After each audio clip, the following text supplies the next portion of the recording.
So here is the last game of the tiebreak. After this, after I won the second game, unfortunately I lost the third one. As I said already, it was very well played by Topalov, and I got under certain pressure from the very beginning of the game, and he managed to win a really good game.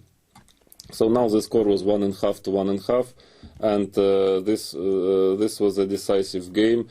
In case if the game would be drawn, we would have to play blitz. So this kind of horror variation, which I was very afraid of before the match. Not because I was afraid to play Topalov in blitz, but just because I think that the World Championship shouldn't really be decided in a blitz game 5 against 5, because this would be really a pity. At least a rapid game, 25 minutes plus 10 seconds. It's a kind of serious chess. I mean, of course, it's a bit less serious than a classical game, but still, it's a normal chess. 5 minutes, it's already, first of all, it's a complete lottery, and secondly, it's not really chess. I mean, it would be a pity to see somebody blundering a queen, you know, in the decisive game of the World Championship match. But of course, I was ready to play it. I was ready to play this blitz tiebreak, but still I wanted to use the opportunity to press a bit with white. And here is the position after 25th move. Topalov, he came up as always with a very interesting novelty in the opening stage of the game, and which gave him a good position, but from other point I managed to change queens and get the game into my territory, so to say. The position on the diagram is more or less equal, and I think now Topalov, this is a moment where Topalov started to go wrong. Bishop g6 is a very strange move. I remember I was not even considering it, because I think it was so normal to play bishop d5. The point is that I believe that black has to keep bishop on this a8 h1 diagonal, because sometimes he will really need to protect the pawn on a6 through b7. And also I believe that on g6 bishop is really not doing very much. Okay, it looks nice, it controls this, it controls the diagonal, but I don't know why do you need this diagonal. I mean, it just controls the b1 square, which is not so important, but the a6 pawn becomes very vulnerable. So after bishop d5, I don't really see any way for white to get an advantage, and the variations are quite simple. For example, I was thinking about maybe playing c4, but then bishop b7, rook a5, black can probably simply take on b3, play rook d8, and he is in time to create his counterplay, because he wants to get rook d1, rook b1, and probably the game will end in a draw rather soon. The same can be said after knight takes e5, rook takes e5, rook takes a6. Now rook h8 is a precise move. Maybe this is what Topalov missed, because rook takes e3 really is a little bit problematic. After rook a7 check, black has some problems. Let's say king f4, king f6, rook f4 check, and rook takes f7. But after rook h8, black has nothing really to worry about, because he's getting the c pawn back, and let's say c4, bishop c4, rook a7 check, king a8, and I think it's a high time to go and to prepare for blitz games. It's just a draw.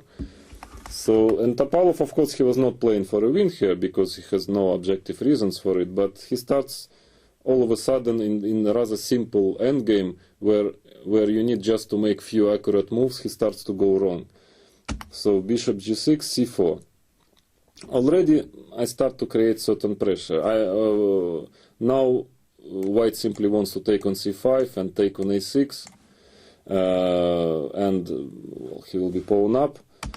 I was still considering that after knight takes b3, black should have enough resources to save a game. ab, rook c6, defending the pawn on a6, b4, otherwise black will play rook b8 and will have no problem. So b4, rook b8, c5, and the position looks pretty dangerous here for black, but after e5 it seems that he manages to hold somehow, because I also have problem with b4 pawn. And now, for example, after rook c4, I'm not anymore attacking the pawn on a6, and after rook h4, I think he can play e4, and now my b4 pawn is hanging also, so probably it's quite drawish. I think after knight takes b3, black was really able to hold the position. But he came up with a very strange move, rook c6. I didn't quite understand the point. Knight c5, rook c5, rook a6, rook b8. Well, it's pretty strange because, again, as I mentioned when I was commenting the second tiebreak game, I think that Topalov is searching for activity by all costs. So, okay, now he has a open B line, he wants to enter to B2, but the price is too high. It's simply the past extra A pawn, and I don't really see so many threats. Okay, there is some activity, some little annoying moves which he can make, but it's clearly not worth a healthy pawn. So this decision is pretty strange. I think it's very much in his style, but it was really not the time to show the best of his style. I think he should play more passively here. Rook d1, rook b2, rook a1, rook f5. Probably a decisive mistake. Again, everything is. He's playing in the same style. He's trying to create certain counterplay where there is no counterplay. I think it was a high time to admit his mistake and to move back the bishop to this diagonal to play bishop e4. And after, let's say, f3, bishop c6, it's still, it's a serious work for white to win this position. For example, after a4, king d6, a5, king c7, rook a7 check, rook takes b7. And I would say it's not trivial to win this position. You need to make a hard work. I would say that some player like Leko, if you let him play in black this position, I'm sure that you will have a tough time to win it. But Topalov, he's searching for counterplay again. He's playing rook f5, f3, rook e5. Maybe his idea was that after a4 he can try to enter with a rook e3, a5, rook c3, maybe followed by bishop d3, somewhere rook c2, and maybe he was hoping for some kind of counterplay. To tell you the truth, even here I'm not sure if it's really enough. But I found, I think, a very good and clean way to refute his setup. It's rook a7 check, king f6, and now rook a3. It's a very important move. First of all, stopping rook e3, and secondly, I'm planning rook b3, and then my a pawn starts to go. And after rook a3, black's position becomes critical. He went rook c2. Probably bishop c2 was a better way to play. Rook c3, rook a5. At least he's stopping a pawn. But then, okay, my c pawn starts to go, c5, followed by c6, and he's still in serious trouble here. Rook c2, rook b3, and now, okay, he has nothing better than just to play king e7, a4, rook a5. This is very passive, but what to do? Rook b5, rook a7, a5. Of course, white is technically winning already, and here I remember that I was really incredibly concentrated, because I realized that this is really my chance. This is a chance to win the match, and I didn't want anymore to go to any kind of blitz tiebreaks. I realized that I have to do everything to win this game. I have a possibility, and the only thing, I have enough technical skills to win it, and the only thing which is required is a full concentration. So I was trying to concentrate very heavily at this moment. King d6, a6, king c7, c5. Okay, I'm just pushing pawns. The only thing that it's still not so easy to queen it. I need to penetrate with my rook to b7, but it's not so simple. Rook c3. The idea is that I was probably threatening to play rook b1, and after rook c3, he's stopping this maneuver because of the bishop on g6. Rook a5. I try to penetrate like this. My idea is rook b6, rook a b5, and rook b7.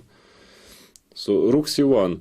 Maybe was a better chance to play bishop d3 here, to exchange one pair of bishops, and this position is very, very difficult, of course, for black, but maybe there are a little bit more chances here to save it. I don't know. I still do not really believe it's savable, let's say after rook b6, followed by rook b5 and rook b7, but maybe that was a better try, because after rook c1, rook b3, of course, not king f2 because of very cheapo, rook takes f1 check, king takes f1, bishop d3 check, take on b5, take on a6, and it's a draw. So rook b3, king c6.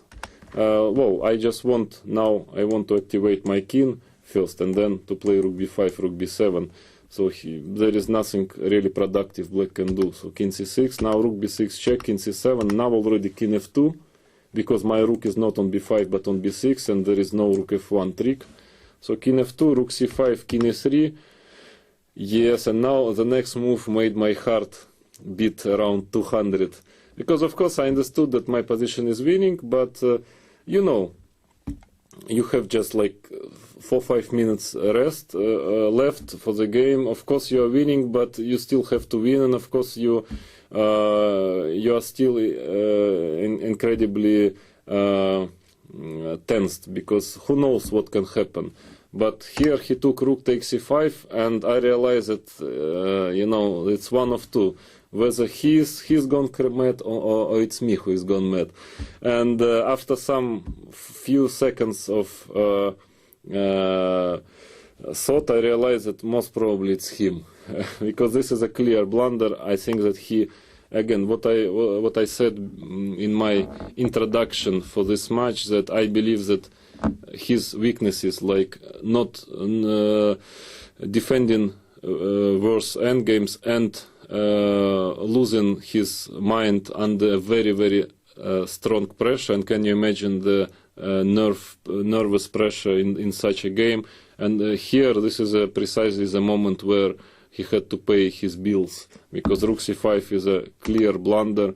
Of course, his position is bad, but he could still try to do something, try to save a game, and this is absolutely easy blunder, because after rook b7 check, it's not difficult to see that after rook takes b7, rook takes c5 check, king b6, ab, black is simply rook down. And after rook b7 check, he actually resigned, and I understood that I'm the undisputed world chess champion from now on.